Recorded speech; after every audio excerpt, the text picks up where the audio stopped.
Alrighty, welcome everybody. I feel amazing with the music in the background because I feel like I'm coming onto a stage to perform, which I kind of am, to be fair. Welcome everyone. It's great to see some familiar faces as well as lots of new faces. For those of you I haven't met before, my name is Seven. It's just like the number. I know it's a bit weird, but hopefully easy enough to remember. I host this event, Founders Live London, as well as supporting lots of entrepreneurs with all kinds of things like programs, other events like this, one-to-one support, and a whole bunch of stuff. This event is really special for a few reasons. One being that we get to bring you all here for free. One being that you all get to contribute to who wins tonight and how incredible that is. All of our founders are already essentially winners because all of them get a package of support for coming here tonight and for presenting, but you will vote for the pitch that you most resonate with, and that will determine who gets an increased package of support. So, with all that being said, welcome and enjoy. A few things I want to go through with you to talk about what Founders Live is all about and what we're like. Essentially, we've got 4 core values. The first one being that we want to bring together a great, diverse group of people that look like this community. And London is one of the, if not the most diverse places on the planet. And our presenters reflect that. And they're what you'll notice about me if you don't know me is that I'm really always looking for really authentic people. Everyone here tonight is so very much themselves, is incredibly authentic, and that's going to come across in the pitches. Gather around the campfire. Essentially, we believe that everyone is a storyteller. What you're going to hear tonight is everyone telling their stories, the stories of their businesses, the stories of themselves and what brought them to doing what they're doing. Open the door. So in other words, we create opportunities for those around us. Yes, we're creating an opportunity for them, but perhaps you'll want to pass on an opportunity to someone or work with someone, or we'll help them together as a room to be more successful, and they will open the door for someone else. And finally, this one's very practical. If you've noticed, no one's got a name tag. We haven't given you name tags, and it's not because I'm lazy. It's mainly because, actually, does anyone have an idea of why? Why do we do that? Why do I take out name tags?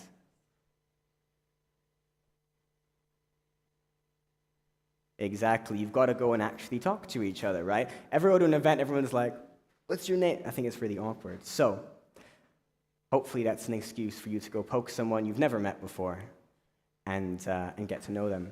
This is what we are all about, and you're going to feel that throughout tonight. How is today going to work? Let me give you a little breakdown of the schedule. Every pitch, as you know, will be 99 seconds long. What's going to be really fun is that somewhere up there, I think it's up there, it's usually up there, there's a 99-second timer that will start counting down when each pitch starts. No pressure, presenters. No, I promise, it's no pressure, it's really fun. Then we're going to go for questions from all of you. So if you have any questions, if anything pops up throughout, please just remember it, make a note of it, whatever. We will have a roving microphone coming around for questions. Then when everything's done, this is that second really special bit that I mentioned, we will be opening voting. How voting will work is there's essentially just a QR code on the board. We use a lot of QR codes here. Which you can use to go and scan, learn more about them, and put or submit your vote for the night. One thing I will say I will encourage you to do is vote for the person who resonates with you the most, whether it's the business, their mission, or the person who, for whatever reason you want to support, because the different businesses are at different stages tonight, the different businesses who are presenting, so it's not necessarily about who's furthest along or anything like that. That being said, a lot of them are raising or will be raising soon, so extra fun piece there. Did someone laugh? Did I hear someone laugh at that? I don't know why you're laughing. No. Final thing, we are taking videos and photos throughout and live streaming. If anyone isn't comfortable with that for whatever reason, that's absolutely fine. Just let our photographer from Samsung in the back know, and that's absolutely fine. First of all, though, we like to start these off with a casual kind of fireside chat to warm everything up and talk about entrepreneurship, to get our minds in the zone of what the presenters are going through. So that's what we're going to start off with in just a second. But first, I have to say this. I don't have to, I choose to, but anyway. Something that's important to say is, obviously, as you know, this is a free event, and we're growing event by event. So the best way you can support us is by spreading the word. This QR code takes you to a few of my social media and a few other links, but you can also tag Founders Live and myself on basically any platform. Spread this around, share the word, send some pictures, whatever works for you. That's the best way you can support us. I see a few phones up, so I'll wait until they're done scanning. But that is the best way that you can help keep this going and make it bigger and better. So thank you very much.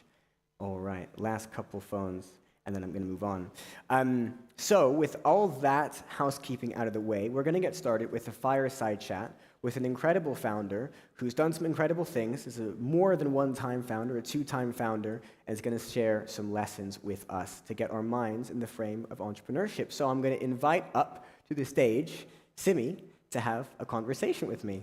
Round of applause, please. Have a seat. You didn't expect to come up this quickly, did you? No, I wasn't expecting it. Why not? I told you to expect it. No, I'm kidding. Give everyone a quick intro to yourself. Who's you? How are you today? Yeah. What are you working on? Yep. Hi, everyone. Good evening. It's such a pleasure to be here.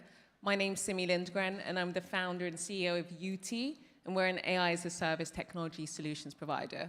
And what the hell does that mean?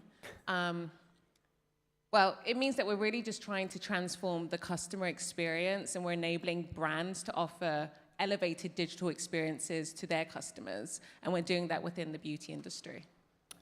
Okay, cool. Thank you very much for the introduction.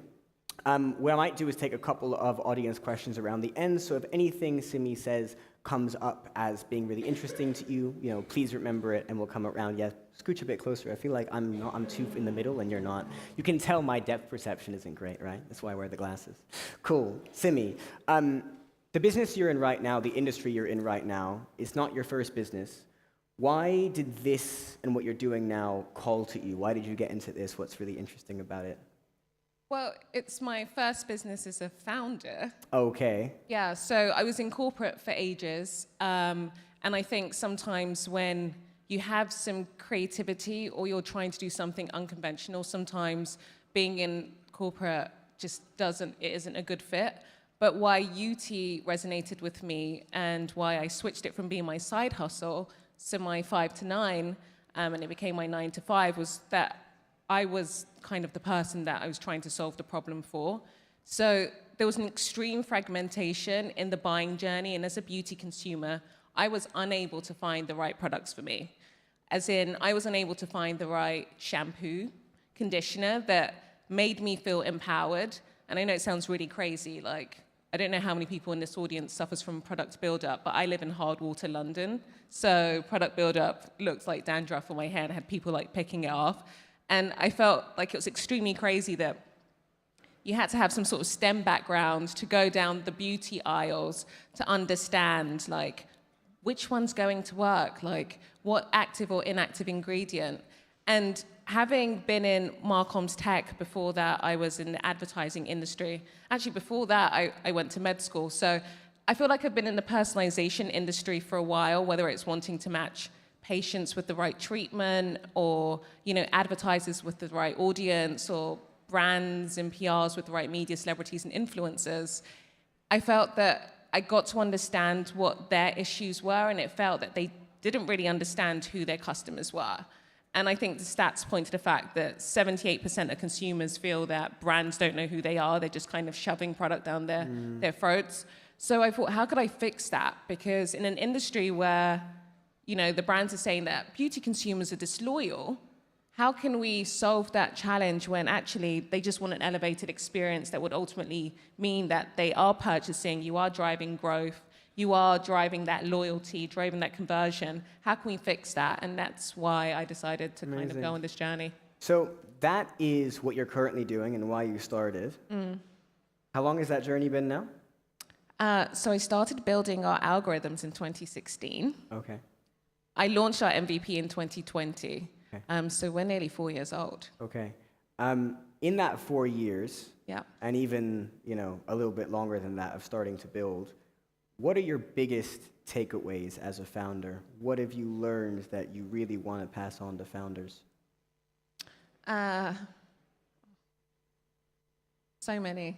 I mean, look, the journey's non-linear. It's, wow. The journey is like this, right? And anyone who's a founder, and I'm seeing some like nods in the audience, you know that this journey, any story that they tell you about someone that's scaling and it's like crazy success, that's like fiction. This is a marathon, not a sprint.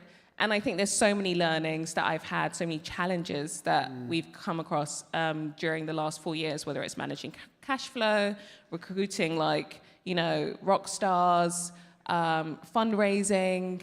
But I think one of the biggest learnings I've had over the last, I would say, since the beginning of my career, was, and I tried this year specifically, is to ensure that my diary kind of reflected what I wanted to do. Okay. So I think for the first couple of years, and especially since it took me 4 years to kind of build our product, I may have been in love with our product. It's not the best thing to do. You should be in love with the problem.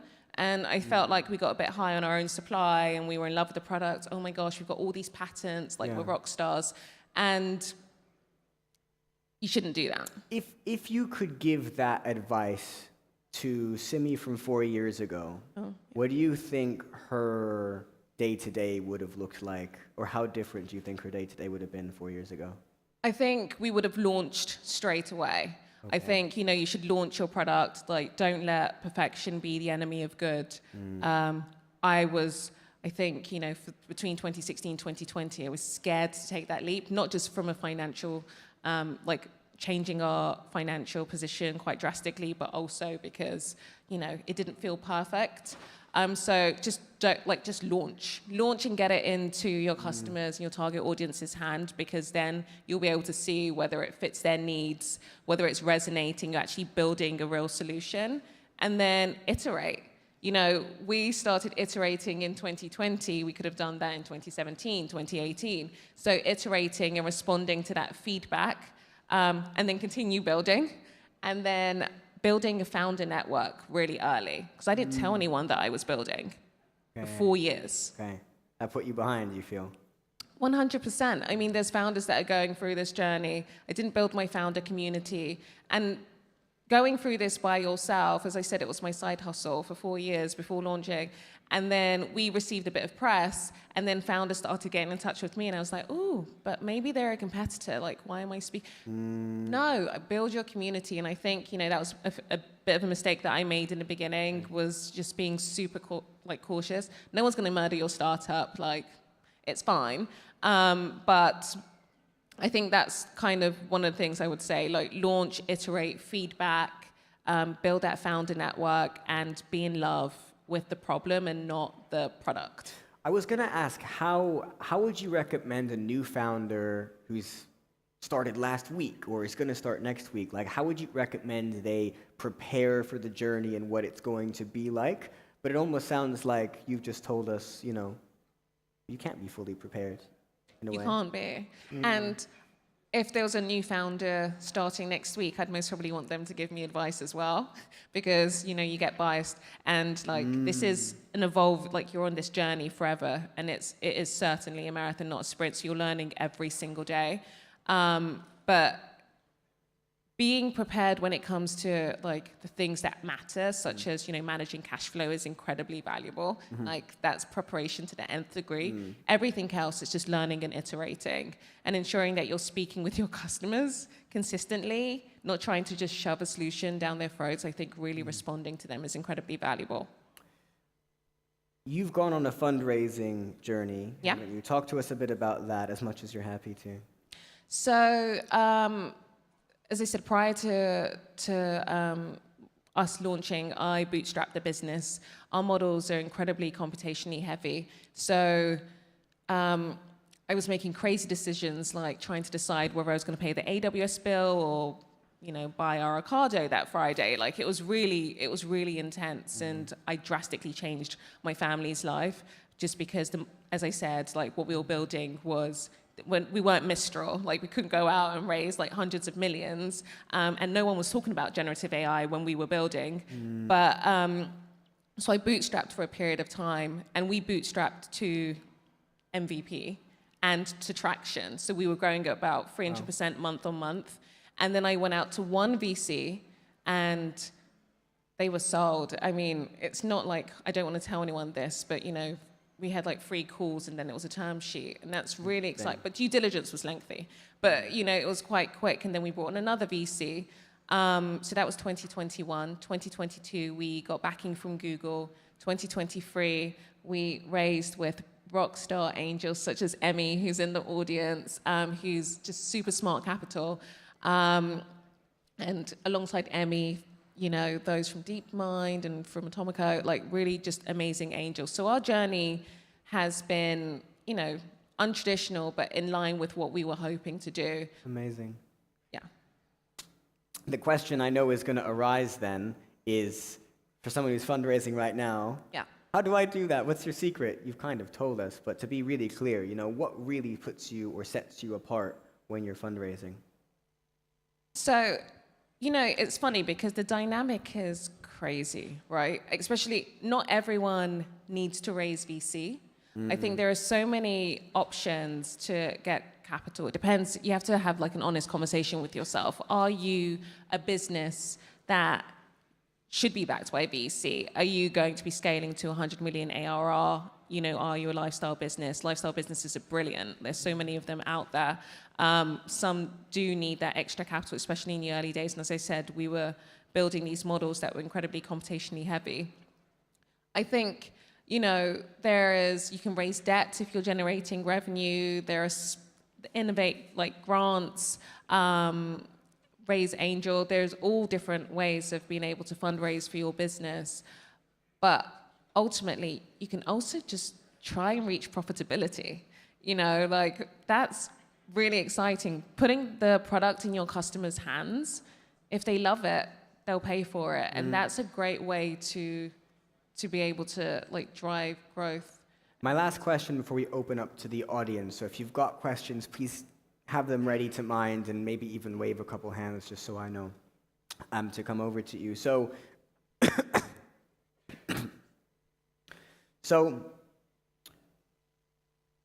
did you feel that suddenly, or maybe not so suddenly, once you had raised, the game changed a little bit, right? What changed about entrepreneurship? What changed about building a startup or a business once the money was in the bank account and you had investors looking at you every month?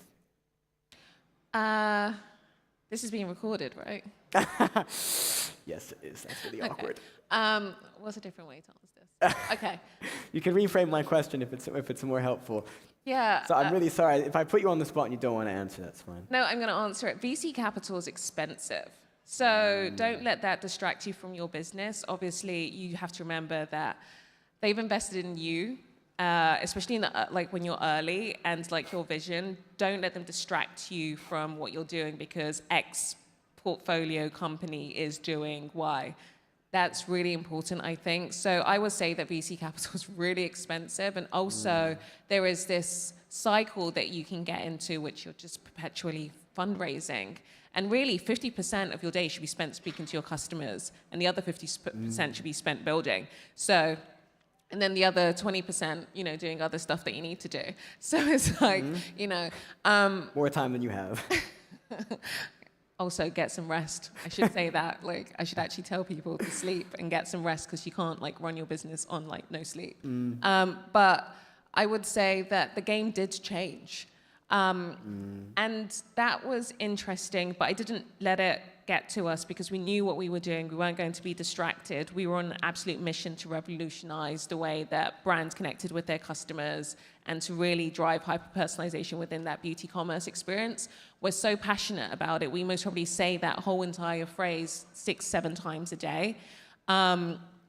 And we didn't want to hear, you know, anything else other than that and hear from our customers. So the game did change. It was easier to raise. We were able to get more VC capital. We were most really able to get backing from, you know, angels just because. But also the bits that I think allowed us to get further revenue was the traction, the fact that, you know, customers were buying into our product. We were driving that and we were responding and building accordingly. Amazing. Thanks. Thank you so much. We're going to have time for maybe like 2 quick questions. So I know we have one over here. We're going to we go here first just because she's closer, and then we'll come over to you.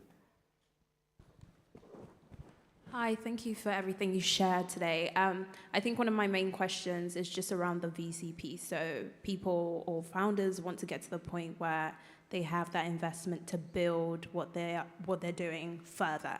So what is your, should I say, like nuggets to get them in those rooms with those VCs and actually get investments? I think is that practical piece of how do we do that? Thank you for the question. So the first thing is, just so I understand specifically, you want to get capital to build the product further or to build the product? Is it pre-revenue, pre-product? So to build further, so you already have the basis. Okay. You have your consumers, you know who your market, what your market is. It's just, I need investment to actually really get it there. Okay, so if it is VC, like you're building an actual business that is relevant to VC, then building that founder network is incredibly valuable, I will say, and building your own brand, so getting that founder market fit allows for VC or investors to come to you. Right. There is this strange power dynamic where you go and then you feel like you're asking them for money. Remember in your head that you're letting them in on this opportunity, like, I'm about to be rich. You want to come on this journey. You can be rich too. If you don't want to be rich, fine. I'm going to move on to someone else who gets what we're building. Just remember that. I love it. Sorry. Yeah, just remember that, because I think sometimes the dynamic can be a little askew and you feel like you're asking for a handout, and it's not the case. You know what you've been building. You've been speaking to your customers. This is the numbers. This is what we're demonstrating. We just need X capital to get to Y. Like, we've been doing it, and we can do it, and it'll take a little bit longer, but let's grow and scale, because this is huge, and you don't want to miss out on that opportunity. Perfect. Thank you so much. Thank you. Good luck. We've got one more question on the other side. Run over here. Sorry.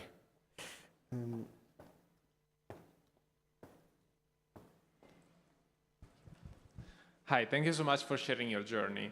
And it was really interesting listening to you, and while I cannot relate to the struggle of finding the right shampoo or conditioner for me, I definitely relate to a lot of what you said.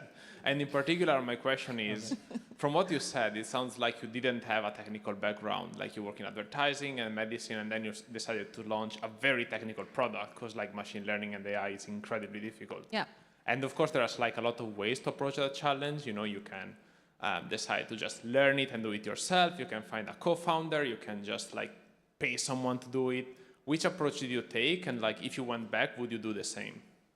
Yeah, so I love learning. So I should have added context to that. So I actually went back to university and I had a mentor. So I had a mentor. He's a Harvard professor, and he's done incredible works with regards to generative AI. And then I also went back and studied, you know, what I needed to at Oxford as well. So not just AI, ML, but businesses. So I'm a self-taught, non-technical, technical founder. But I also messed around on Kaggle groups. So, you know, being self-taught, you want to be around people who are so much smarter than you. It's not, I don't feel like if you launch an incredibly technical product that you need to actually build. I'm just that person. The real thing here is that you surround yourself with a rock star team, because you don't have to be good at everything. I think you just need to be able to identify that talent. But the idea of being able to utilize this technology, because at the time, you know, I was seeing like AlphaGo beat Fanui and like, you know, automotive industry being revolution. I wanted to just get in on it. Like, it just excited me, but like, you know, you don't have to go back and do all of those wonderful things that I did. Would I do it again? Yeah, most probably, because I just love it. I sit there and code with my team sometimes, and we'll be just doing it. But yeah, it's not necessary. Awesome, thank you so much. You're welcome. Amazing. That is all the time we have. Thank you so much. Can we get a huge round of applause, please? It's incredible. Thank you. You take it off. Thank you. All right. I always like So I'm not on stage. I don't think the camera can see me. I always like warming things up with a talk from a founder because now we're going to hear from a lot of founders going through a similar, if not, well, not exactly the same, but similar journey to Simy. So thank you so much for that fantastic talk and some fantastic insights. And with that, we're now basically going to jump straight into the pitches. So just to recap, they will come up one at a time. They'll have 99 seconds to pitch to you. There will be a countdown. There will then be time again for questions, exactly like we just did with Simy. This QR code will be available at all times for you to use. This has a little bit of information about the whole of tonight, those social links from earlier, and really key, it has all 5 of our entrepreneurs tonight and their websites that you can look through. And at the bottom of the page is the voting link. However, you don't need this page. I will also give you the voting link at the end. I would encourage you not to vote until the end, because that way you've gotten a chance to see everyone. However, if you keep this page up, you'll have the information about them to hand. So with that being said, we should be good to get started with the 99-second timer. First up, I'm going to invite Felix, the founder of Kahana, to do his pitch. Round of applause, please. Thank you. We should have the timer coming up, and as soon as we get the timer... Oh, it started. We have to restart it. Yeah. Felix, as soon as you get started, they I should don't think I start the timer. need this, actually. You don't need It's it? only one page, so. There you go. When you're ready, it should get started. Good evening, everyone. I'm Felix, and I'm the founder of Kahana. Nike and Starbucks are iconic companies who were founded by people who found inspiration through travel. It's no secret that travel changes you, it inspires you, it builds empathy within you. In fact, Kahana means turning points in Hawaiian to reflect this fact. But the travel industry has a major problem, and it costs billions of dollars in lost revenue and leaves customers frustrated. Fragmentation. If you look at group travel, people are juggling more than 6 different tools to plan and book their group trips. This means about 40% of trips never make it past the planning stage. And that's about $40 billion in unrealized revenue. And my team and I, we love to travel. And we fought this problem many times. So we decided to do something about it. We're building Kahana, an all-in-one app for seamless and connected group travel, supercharged with AI. With our technology, travelers can create trips, add co-travelers, search flights and hotels, share options, communicate, and build itineraries using AI in our group chat, book and pay all in the same place. Finally. We're building a category-defining, community-driven company for travelers. And we're leveraging our experience building technology at Snapchat, eBay, Premier Foods, and Lloyds Banking Group. After being accelerated by Color in Tech, we've built our MVP and are testing with a community of over 400 group travelers, creating an opportunity of £5 million in gross merchandise value. All right. That's all your time. Thank you so Thank you. much, Felix. Round of applause. Thank you. Stay up, stay up. Where are you going? Where are you going? Felix, where are you going? Come back. Oh, Questions. hey, Q&A. Yes. Running away already. We now have 3 minutes for questions, 3 or so minutes for questions. So please give us your hand if you have any questions for Felix. They could be about anything, what he's doing, what he's described, his ask. Yes, here in the front.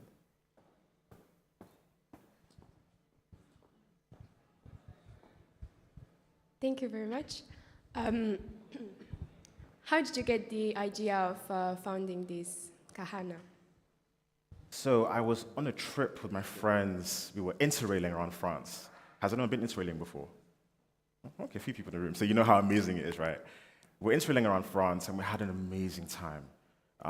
But I couldn't stop thinking about how hard it was to actually plan and book the trip. We were juggling WhatsApp, bank accounts, Instagram, all these different apps that didn't actually communicate and connect together. And we realized that if the group gets bigger, the harder it is to actually execute the trip. So the trip actually almost didn't happen. But because it did, it got me thinking about the alternative. And I decided to investigate the problem, and I just saw an opportunity to solve a problem that a lot of people felt, had experienced, and we experienced it firsthand. So we decided to go down and build something. Okay, thank you very much. You're welcome. All right, next question's one up here. Yeah. Thank you so much for passing it down. Thanks, Felix, for that. My question to you is, what is your vision for the future of travel? Perfect. It's an amazing question. We need to solve the fragmentation issue. There's too many tools that people are using for their trips that don't work together.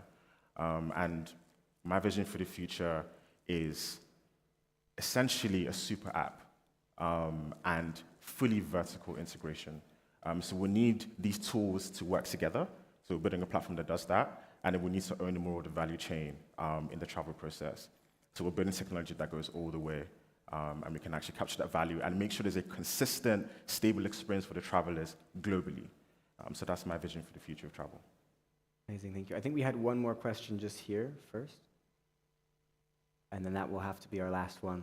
But you can ask Felix more questions at the end.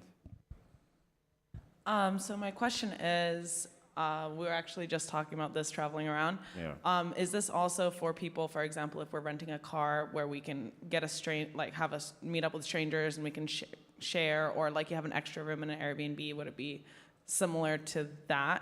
And what are kind of like the problem areas that you see in doing that?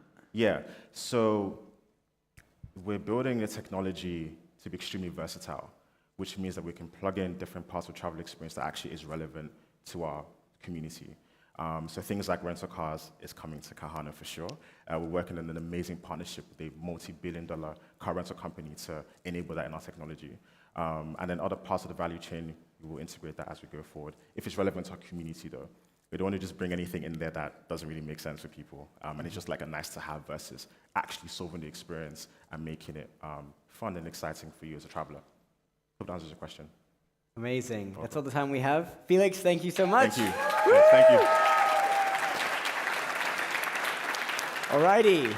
Next up, we have Carmela, founder of Mama. Round of applause, please. Thank you. Do I? Yeah, just that. Right. When you're ready, the timer should start. Hi, I'm Carmela. I'm from Mama Wellbeing. I'm a co-founder, and we are a wellbeing booking platform with 150 practitioners across mind, body, and spirit. The majority of us are in London. So what's the opportunity? We have been trying and testing the market for the last 3.5 years, and we now know the most sustainable and profitable route to market, and that is with hotels. So B2B2C, booking wellbeing treatments to your hotel room.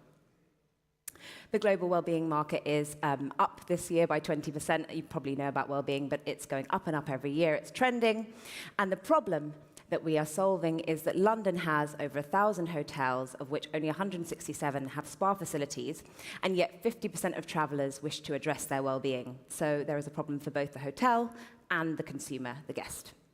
So we solve this by offering a treatment booking platform for hotels specifically. And these are hotel treatments. They're from massage to Reiki to meditation to hypnotherapy and lots of things that you may have heard of and may have not heard of, but it's bringing well-being into the future, basically. Tarot readings are very, very popular, believe it or not. Our commission model is 20%. The hotel also receives 20%, so it's a business opportunity for them as well. And we receive a licensing fee from each hotel. Right now, we have a website and an app already. We have 3 hotel partnerships already in place. Our partnerships, by 2025, we'll have 25 hotels in place and we'll be in New York. And I'm going to end with 50 million revenue in 5 years' time. Thank you. I love that. Amazing. We immediately had a hand go up over here.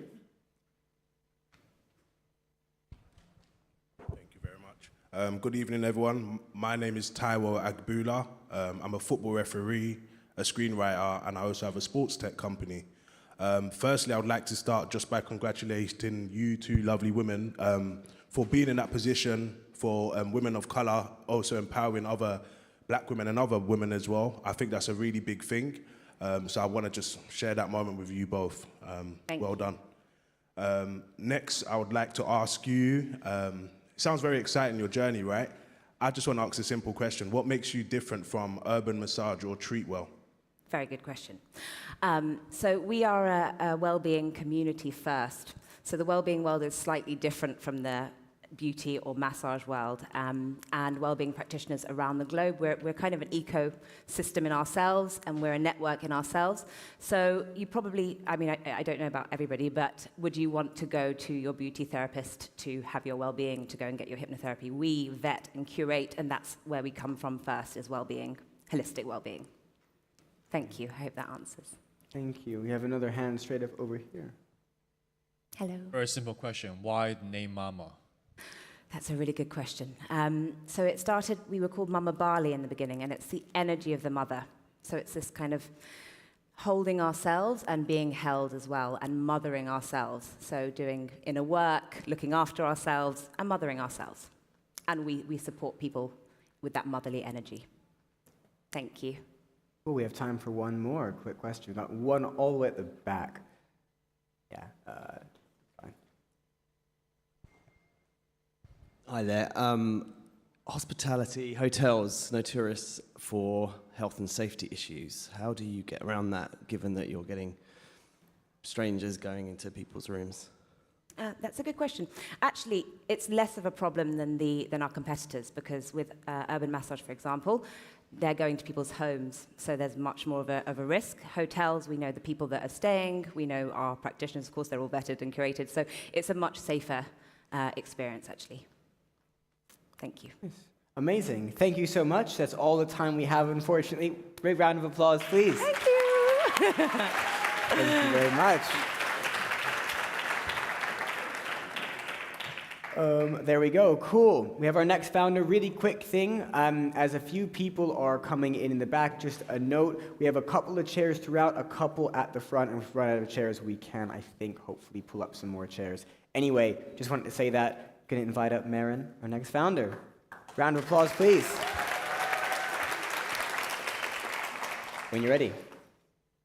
What happens when you don't test your ideas with your target audience? Who has seen this Bud Light campaign from earlier this year? So most of you know it didn't go well for them. It didn't go well at all. So they totally missed what their target audience wants. And not only that, their target audience literally shot at their product as well. And they even had a major loss of 16 billion. And every year there are more than 30,000 of new products being launched, while majority of them, 95% of them fail, because most of them market never wanted at all. And that's the reason why we launched Picor, which fully automates market research and makes it 30 times faster and 10 times more affordable. So when you want to test idea or a product, you go to our tool and you get the market reaction inside 1 day. And I'm super proud to say that Picor today is profitable. And we are growing strong 2.5 times per year, and we work with more than 70 clients all around the globe. We are making market research fast, simple, and accessible for everyone. Thank you.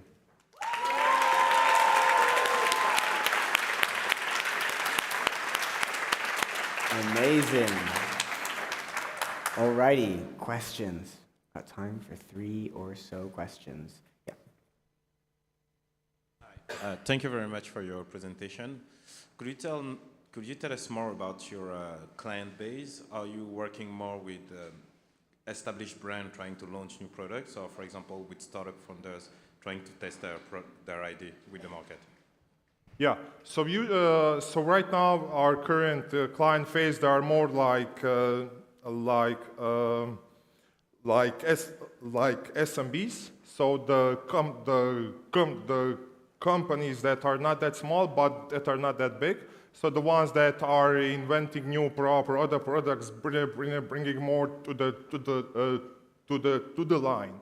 So those are the ones that we currently work the most.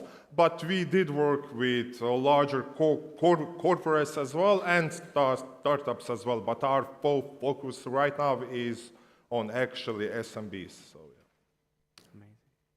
Thank you. Couple of more. Any hands, any questions? Oh, yeah, go on. Brilliant presentation, thank you. I love that you're focused on the SMB market versus enterprises, because enterprise notoriously has longer sales cycle lengths. And that's right, it does. Yeah, exactly. So what is the average contract value for your SMBs, and what does the CAC look like? Yes, so right now it's actually 22K per one account. And we don't have churn as it is. So let's say on 0 to 5%. So something like that. And yeah, the growth is 2.5 times per year for now. But yeah. Cool. We have time for one more. Yeah. Thank you. So 30 times faster and 10 times cheaper. How do you do it then? Yeah. That's a great one, because I've been on this journey for 6 years, and first 4 years, what we did, we acted as market research agency, and we did the whole process by foot, and we learned it step by step, and then every year we would eliminate the human work to the tech. So we streamlined the whole process and actually put it to one roof. So from survey to sample results, all in one place that you need to have to get the results inside one day. And that was all backed up by our 4-year experience working as market research agency. Amazing. Thank you so much. That's all we have time for. Big round of applause, please. All right, I'm going to have to get the clicker for you, though, Mary. Actually, I'll let you click through your own slides. Next up, we have Charlie. I'll let you click again, other way, founder of Baboo. Big round of applause, please. Just one slide. Our early years education system here in the UK is broken. Millions of children are missing out on structured learning and development opportunities due to growing issues of affordability. And yet the science tells us that a child's experience in the first 5 years will go on to shape the next 50. Sadly, there are reports of children still in nappies, unable to hold a pencil, and even unable to say their name when they're entering the school system at age 5. And on the flip side, 82% of parents are burnt out, with the long-term impact of the pandemic on their kids' education being their #1 concern. Hi, I'm Charlie, co-founder and CEO of Baboo. We are revolutionizing parenting the under 5s and disrupting a £4 billion market here in the UK before we scale across the world. We are at an incredibly exciting point in our journey where we will see us launch a campaign across the UK with BBC Children in Need, kick off a Techstars accelerator, launch native for iOS and Android, and complete an amazing research project with Deloitte, Royal Mail, and Stripe, all within a matter of weeks. If you want to find out more about what Baboo actually does, or indeed if you want to be part of our future, then please come and find me later. And in the meantime... Vote for Baboo! I love that. I didn't know that was going to happen, folks. That's amazing. Cool. Thank you so much. Questions? Questions? There must be some. I know you're thinking of them. Got one back here. Hi, thank you.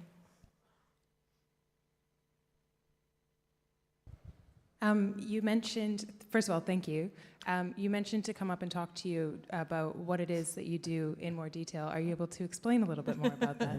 Yeah, I didn't know that there was 4 minutes of Q&A. I just thought I could kind of leave with an air of mystery. Thought I told you all that. Whoops. Absolutely. So we are an award-winning learning platform that is powered by AI that follows a bite-sized structured curriculum from conception through to reception. So it essentially delivers a nursery quality education at home for those millions of children that are locked out of early years education.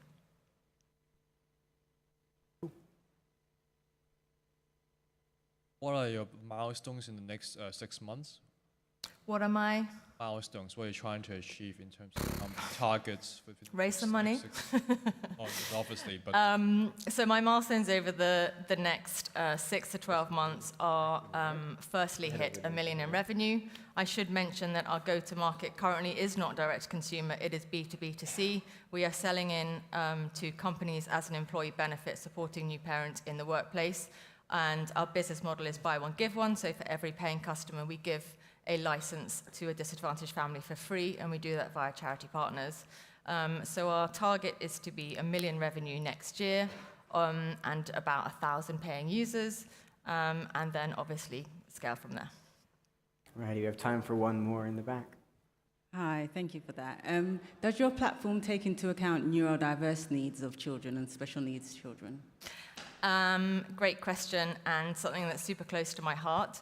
So yes and no. So within the platform, we're an approved partner of Makaton Charity. So Makaton is baby sign language, and it is great for neurodiverse and nonverbal children.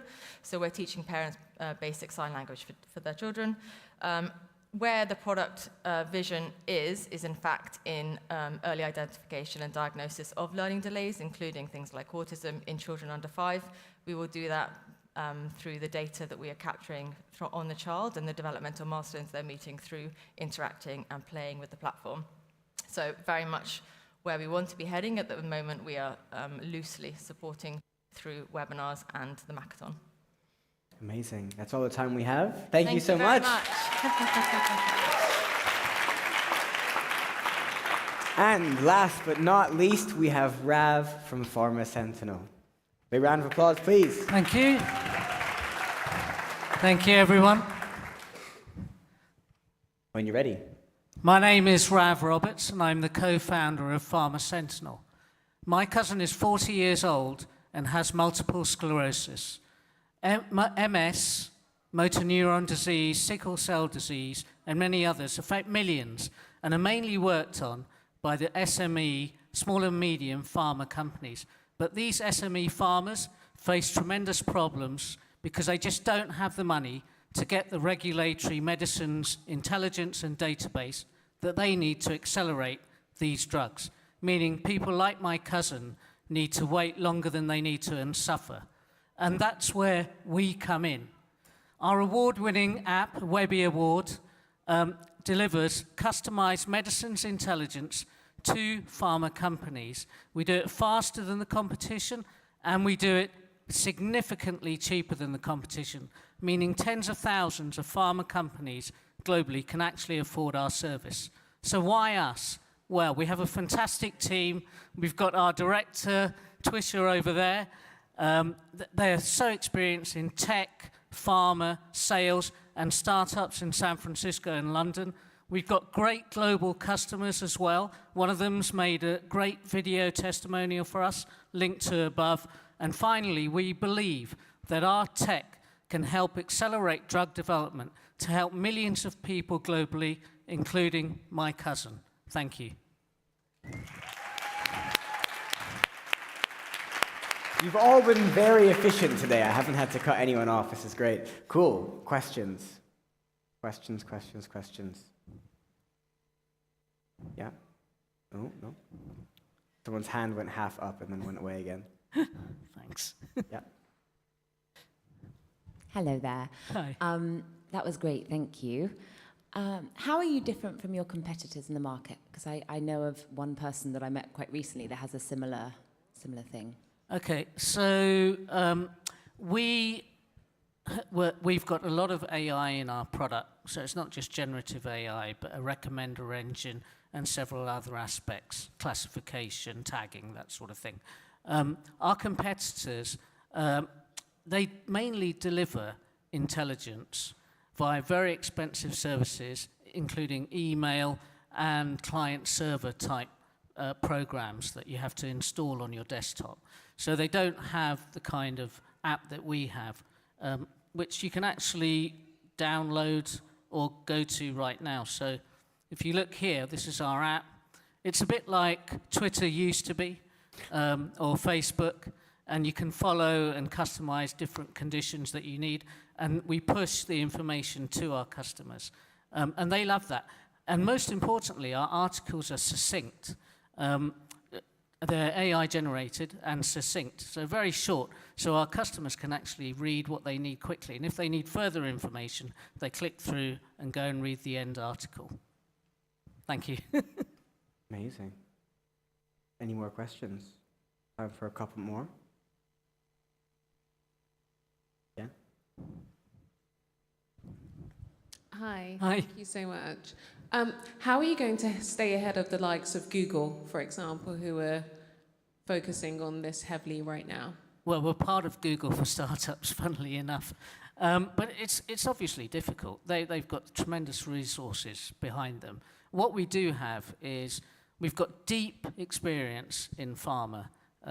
So a couple of our founding team have been working in big pharma and regulators like the MHRA and the EMA. So we've got that. We've got deep tech experience as well in the team. And we can move fast. So we're cheaper than the competition, significantly cheaper. We're a minimum of about 10 to 15K per annum, whereas our competitors are over 100K for essentially almost the same sort of information. So how can we compete with Google? I think they will struggle to diversify their service, their offering into this type of area. They might buy us, though. All right, time for one more. Yeah, we've got one in the back.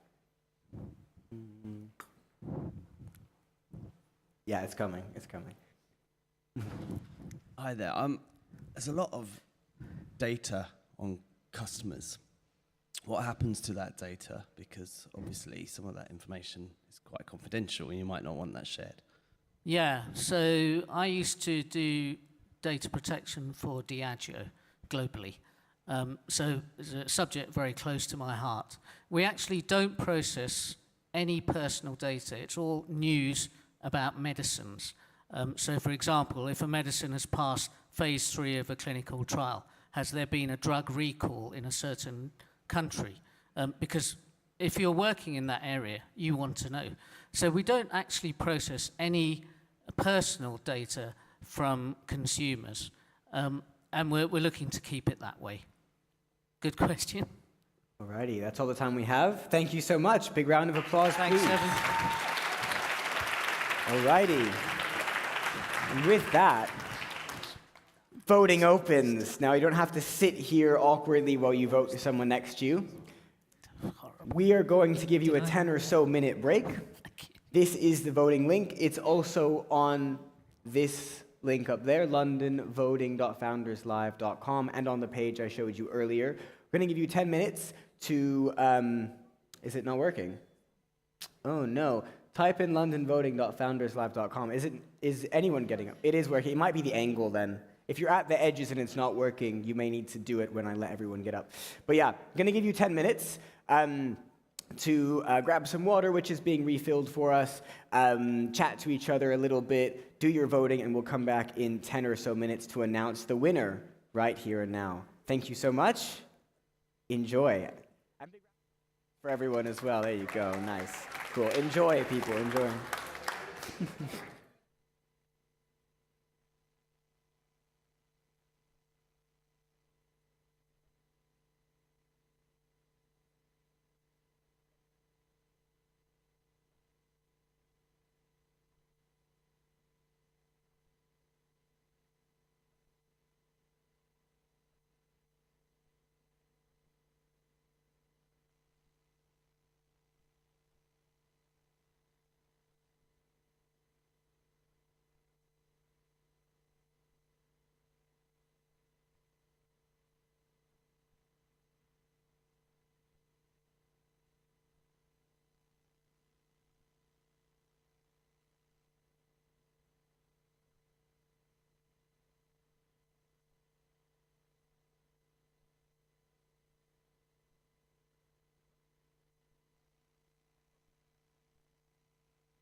All right, we're going to get started and announce the winner in just about 3 or so minutes. If people could make their way back to their seats, please and thank you.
right.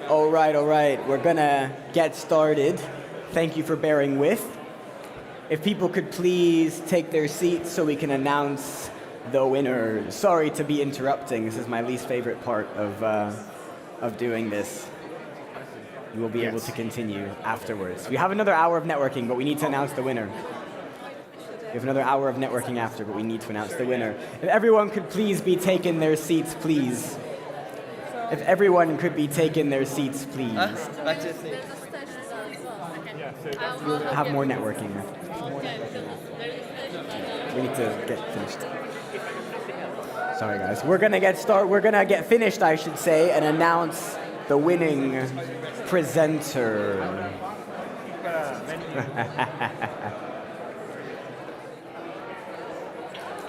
Maybe I need to rethink this part. Getting people to sit back down clearly doesn't work very well. Yeah. All right.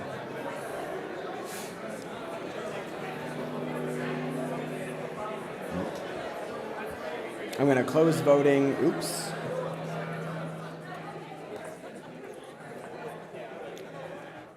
Thank you very much, everybody.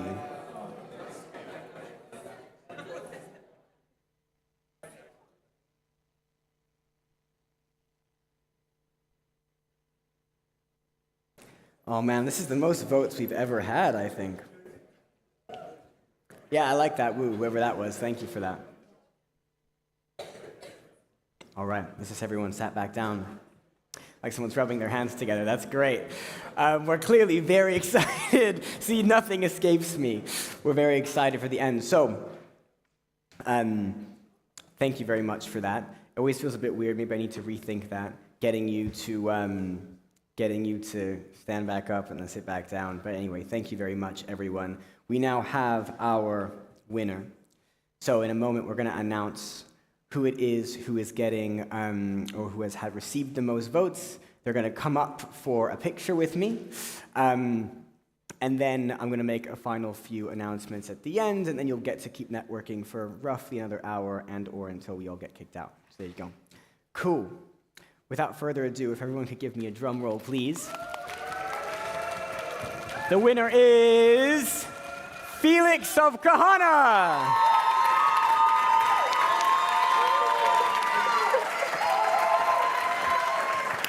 My God. Thank you, I appreciate it. Thank you. Shit. Let's get a picture for the back. Alrighty. Thank you, I appreciate it. Cool. Thank you so much, Felix. How'd you feel? Yo. I think that says it all. I'm so grateful that people resonate with what we're building. They're excited for the future of travel. They would love to use the products as well. This is what we do. It's not about me. It's not really about Kahana. It's about all of you in this room and the experiences you can have powered by our technology. That is the future that we're building, and we're so excited to continue kind of leveraging the momentum from this. Shout out to you, Seven, for the invite. Shout out to Founders Live. Shout out to my friends over there. Shout out to everybody watching. Honestly, thank you so much. It means the world to me. Appreciate it. Alrighty. I didn't tell anyone to prepare a speech, so that was all natural from Felix. I love it. And with that, that is bringing us to a close. As I did mention, all of our presenters are getting some support from us and from Founders Live, and from myself, and then Felix gets just a little bit more on top for having the most votes. But thank you all for being a part of this journey, for your votes, for your support of the founders, and for coming tonight. I want to make a final few thanks to close us out. Before I do, I have another cheeky announcement that I do want to make, but I need to make it anyways, and that is that we are currently looking for sponsors. As you've noticed, a lot of stuff is going into this event. It is free for everyone to attend. Things like the food at the back, things like the time spent putting this together, reaching out to investors, sending the videos that we'll have to support the founders to that community of investors. All of that is stuff we're currently doing for free, but we have such an incredible community. These are some examples of stuff we've done in the past. For those of you who have come here before, you've heard me make this joke, but sometimes We even go outside. That's incredible, right? So, if that is you or an organization you work for or someone you know that you could intro me to, I would really, really appreciate the support. Thank you all very much. And with that also being said, I have a bunch more thanks to also be giving out tonight. First of all, to the incredible team of people that helped me put this together. Without them, it wouldn't have been possible. Chakshu, James, and Catherine in the back. I couldn't do this without all of them. Thank you so much. Big round of applause, please. Another big thanks to Simi, who's had to jet off already for her incredible talk, and again to all of our entrepreneurs for giving us some incredible pitches and preparing them. Big round of applause for them. One more final one. Incredible stuff. A huge round of applause to the Samsung team here. They give us this venue, they give us support, they take loads of pictures and videos and live stream it so that all of our presenters can continue the journey with what they've done here tonight. Thank you guys so much, you're incredible. Big round of applause for you. And of course, big round of applause to yourselves for being here, for being an active part of the startup community in London, for being a part of this event and supporting all of our founders. A big thank you from me for that and for being here. And with that said, that pretty much brings us to a close. We don't currently have another Founders Live scheduled for this year due to kind of calendar conflicts. So maybe that will change, probably not. Due to some calendar conflicts, so we should be back strong next year, potentially with even more events than we had this year. So look out for that, and you'll all be hearing from me with some more details. But without further ado, that brings us to an end. So thank you so much. Network for the next hour, and I'll see you next time. Thank you.